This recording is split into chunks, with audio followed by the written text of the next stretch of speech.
안녕하세요. 말씀과 함께 새롭게 여는 소망의 아침입니다. 오늘의 핵심 메시지는 은혜로 시작한 신앙은 오직 은혜로 회복될 때 다시 살아난다 라고 하는 말씀입니다. 사도행전 15장 1절로 11절까지 말씀을 본문으로 하여 신앙이 버거워질 때 처음 은혜로 돌아가라 라고 하는 주제로 함께 말씀을 나누길 원합니다. 우리는 신앙의 길을 걸어가며 어느 순간 이런 질문을 마주하게 됩니다. 언제부터 신앙이 이렇게 버거워졌을까? 예배를 드리며 눈물 흘리던 감격은 희미해지고 예수님을 사랑해서가 아니라 성도로서 해야 하니까 움직이는 나를 발견할 때가 있습니다. 젊은 시절은 인생의 가장 많은 역할과 책임이 주어지는 시기입니다. 가정에서는 부모로, 직장에서는 책임자로, 교회에서는 헌신과 봉사자로 서 있습니다. 하루 24시간이 부족하고 해야 할 일이 끝없이 이어질 때 신앙은 어느새 기쁨이 아닌 의무, 사랑이 아닌 부담으로 바뀌어 갑니다. 그런데 놀랍게도 초대교회도 같은 문제에 부딪혔습니다. 예수 믿는 것만으로 충분한가? 구원은 은혜로 받지만 그래도 무언가 더 해야 하지 않는가라고 하는 것입니다. 이 질문이 결국 예루살렘 공의회라는 거대한 논쟁으로 이어졌습니다. 본문은 이렇게 시작합니다. 모세의 법대로 할례를 받지 아니하면 능히 구원을 얻지 못하리라. 이 말의 위험성은 대놓고 복음을 부정하지 않는다는 데 있습니다. 예수님을 믿는 것도 인정합니다. 다만 한 가지를 더 얹습니다. 예수 플러스 할례, 즉 은혜 플러스 조건입니다. 바로 이 조금 더 해야 한다는 메시지가 초대교회를 무겁게 했습니다. 오늘 우리의 신앙이 무거워지는 이유도 다르지 않습니다. 예수님으로 충분한데 어느새 조건과 무게가 신앙 위에 올라옵니다. 성도라면 이 정도는 해야지. 부모라면 이렇게 신앙을 가르쳐야지. 리더라면 이거 정도는 감당해야지. 이 말의 뿌리에는 언제나 예수 플러스 알파 복음이 자리합니다. 그러나 종교개혁자 칼빈은 단호하게 말했습니다. 그리스도께 무언가를 더하려는 순간 복음은 더 이상 복음이 아니다 라고 했습니다. 맞습니다. 신앙이 힘든 이유는 예외 횟수 때문이 아닙니다. 사역의 양 때문이 아닙니다. 공부하듯 수행하듯 의무감으로 신앙을 대하는 순간 은혜가 흐려졌기 때문입니다.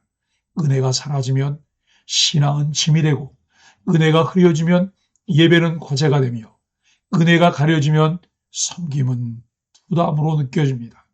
그러나 은혜가 다시 중심에 서면 모든 것이 달라집니다.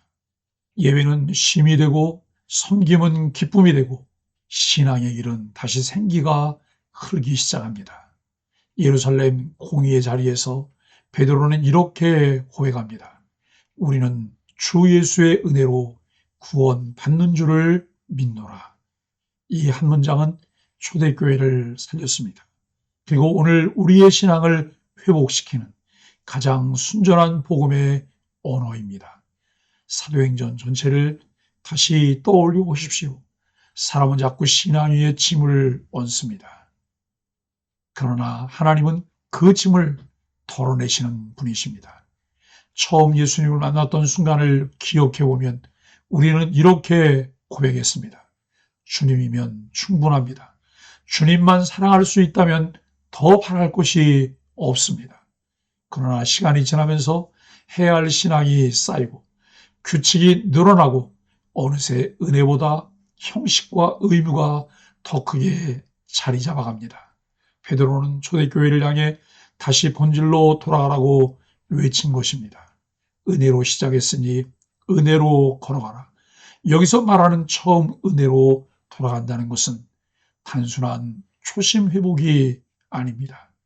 마음속에 다시 예수가 중심이 되는 자리를 되찾는 것입니다. 섬김이 짐이 아니라 감사가 되고, 순종이 억압이 아니라 사랑의 열매가 되고, 신앙이 버거움이 아니라 은혜의 숨을 쉬는 시간이 되는 자리. 주님은 오늘도 우리에게 초대하십니다. 수고하고 무거운 짐진 자들아, 다 내게로 오라. 내가 너희를 쉬게 하리라. 사도행전 15장은 우리에게 이렇게 말합니다. 신앙이 무거워질 때 의무를 점검하지 말고 은혜를 점검하라. 은혜가 흐려질 때 의지를 다지지 말고 십자가로 돌아가라. 복음은 예수 플러스 아무것도 아님을 잊지 말라. 신앙은 해야 하는 일을 채우는 체크리스트가 아니라 은혜로 맺어진 사랑의 관계입니다. 사랑하는 소망의 가족 여러분, 오늘 이 말씀 앞에 나아가 한 문장을 마음에 새기길 원합니다. 은혜로 시작한 신앙은 오직 은혜로 회복될 때 다시 살아납니다. 그렇습니다. 처음 은혜, 본질로 돌아가야 합니다. 이런 질문에 스스로 답을 하며 처음 은혜의 자리로 돌아갑시다. 나는 요즘 해야 해서 신앙생활을 하고 있는가? 아니면 사랑해서 하고 있는가? 예수 위에 내가 쌓아올린 조건, 기준, 부담은 무엇인가? 오늘 다시 회복해야 할 처음 은혜의 자리는 무엇인가? 신앙생활이 짐이 아닌 기쁨이며 감사가 되어 늘 주를 기쁘시게 하는 소망의 가족들이 되기를 예수 그리스도의 이름으로 간절히 축복합니다. 함께 말씀으로 드리는 소망의 아침 기도입니다. 주님, 무거워진 신앙의 짐을 내려놓고 다시 은혜로 숨쉬게 하소서. 의무가 아니라 사랑으로 주님을 따르는 믿음을 회복하게 하소서. 처음 은혜로 돌아가 복음의 기쁨과 자유를 다시 누리게 하여 주옵소서. 예수님의 이름으로 간절히 기도합니다. 아멘.